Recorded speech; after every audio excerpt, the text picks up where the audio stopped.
নমস্কার বন্ধুরা, আশা করছি তোমরা সবাই খুব ভালো আছো, সুস্থ আছো। আজকে মঙ্গলবার, তোমাদের একবারে বজরংবলীর পাদপদ্ম দর্শন করিয়েই দর্শনের সাথে আজকের ভিডিওটা শুরু করলাম। কালকেই বলেছিলাম তোমাদের যে আজকে মঙ্গলবার যেহেতু, তাই বজরংবলীকে তোমাদের দর্শন করাবো। তাই দেখো বজরংবলী এখানে একদম সিঁদুরে পুরো মুখ লেপালেপি। বজরংবলী যেহেতু সিঁদুর খুবই ভালোবাসেন, তাই সকালবেলায় যে পণ্ডিতজি পুজো করেছেন, প্রত্যেক মঙ্গলবার এরকমভাবে বজরংবলীকে সিঁদুর মাখানো হয়। এখানে সিঁদুর মাখানো হয়েছে। আর সন্ধ্যেবেলাতে যারা যারা আসে সবাই সন্ধে দিল। পণ্ডিতজিও এখন এসেছিলেন, আরতি হয়ে গেল, আমিও সন্ধে দিয়ে এখন বাড়ি যাব। এখন আর যেহেতু কেউ আসছে না মন্দিরে, 6:30 বেজে গেছে, তাই মন্দির আমি বন্ধ করে দিলাম।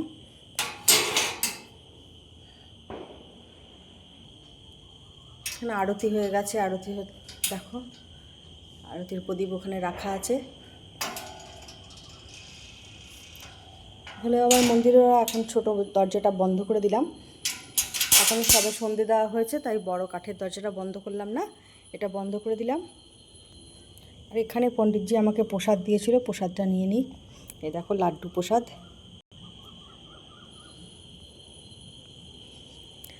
আজকে কিন্তু চারিদিক অন্ধকার, এখনও লাইট পোস্টের লাইট জ্বালানো হয়নি, সেই কারণে অন্ধকার অন্ধকার দেখা যাচ্ছে। আর এই যে এখানে কয়েকটা কোয়ার্টারে লাইট জ্বলছে। খুবই কম মানুষ এখানে থাকে, যেহেতু কোয়ার্টারগুলো অনেক পুরনো, সেরকমভাবে রিপেয়ারিং করা হয় না, তাই প্রত্যেকটা কোয়ার্টারে কিন্তু এখানে খুবই কম মানুষ। আর এই যে মন্দিরটা তোমরা দেখছো, এটা হচ্ছে পাওয়ার হাউস ক্যাম্পাসের ভেতরের মন্দির, সেই জন্য এখানকার পরিবেশটা তোমরা এরকম দেখতে পাও, এত গাছগাছালি আর এত ফাঁকা সুন্দর জায়গা।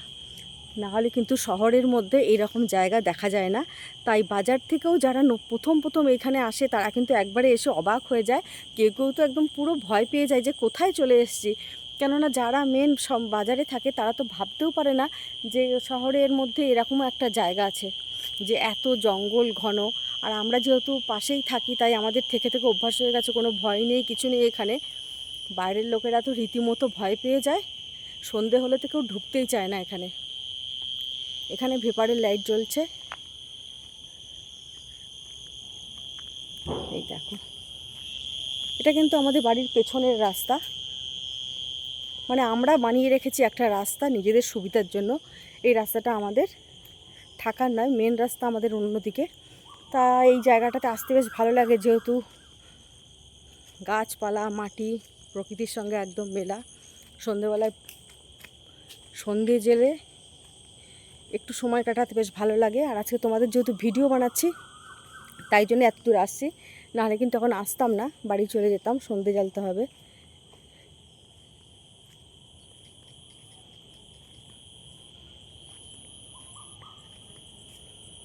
তিন মিনিট কিন্তু আমার হয়ে গেছে, ভেবেইছি 3 মিনিট করে ভিডিও দেব, বেশি বড় ভিডিও দেব না। তা 3 মিনিট হয়ে গেল হাঁটতে হাঁটতে, তোমাদের সঙ্গে কথা বলতে বলতে। চলো ব্যাস এইটুকুনি।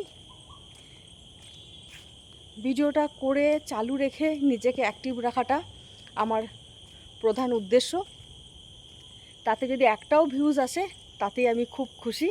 আর আমি বানাচ্ছি ভিডিওটা, আমার ভালো লাগছে যে অন্ততপক্ষে আমি মোবাইলটা হাতে উঠাচ্ছি নিজের কাজের জন্য। অন্য সময় তো রিল দেখি আর কিছু করেই সময় নষ্ট হয়। তা নিজের কাজের জন্য, একটু নিজেকে ভালো লাগানোর জন্য, রিলটা দেখে মনটা খুশি হয় না খানিকক্ষণের জন্য, কিন্তু এই ভিডিওটা বানিয়ে মনটা বেশ অনেকক্ষণ খুশি থাকে। চলো, সকালবেলা এখান থেকে সজনের পাতাও নিয়ে যায় কোনো কোনো দিনও, কেননা এই দেখো দেখতে পাচ্ছ হবে সজনে গাছ। সজনের পাতা কিন্তু শরীরের জন্য খুবই উপকারী। আজকাল তো অনলাইনেও বিক্রি হচ্ছে, বিদেশে তো রীতিমতো সজনের গাছের চাষ করা হচ্ছে, এটা শরীরের জন্য এত উপকার।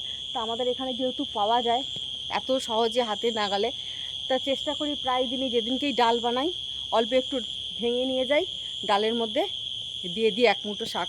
কেউ বুঝতেও পারে না, এমনিতেও কেউ খেতে চাইবে না, ডালের মধ্যে দিলে সবাইকে খাইয়ে কিন্তু বেশ মনটা তৃপ্তি হয়। যাক, আমার সাথে সাথে সবাই খেতে পেলো। ভিডিওটা এখানেই শেষ হচ্ছে। লাইটের মধ্যে একটু মুখটা দেখিয়ে দিই, নাহলে একদম অন্ধকারেই আমার মুখটা দেখা যাচ্ছিল না। এমনিতেই কালো, তার মধ্যে অন্ধকারে একদমই তোমরা দেখতে পাচ্ছিলে না আমার মুখটা। এখানেই শেষ করলাম ভিডিওটা, আর বাড়াচ্ছি না। কালকে দেখি আবার তোমাদের কি দেখাই, হয় ছাদ থেকে শুরু করতে হবে, না এই মন্দির থেকে, ব্যাস এইটুকুনি। তবুও তোমরা যে আমার ভিডিওটা দেখছো তার জন্য অনেক অনেক ধন্যবাদ। মশা কামড়াচ্ছে, ওই জন্য হাতটা কাঁপছেও খুব, হাতটা ব্যথাও হয়ে গেছে, মোবাইলটা এরকম করে ধরে রেখেছি তো অনেকক্ষণ ধরে। শেষ করলাম, বাই বাই, খুব ভালো থেকো, সুস্থ থেকো, আবার কালকে আসবো।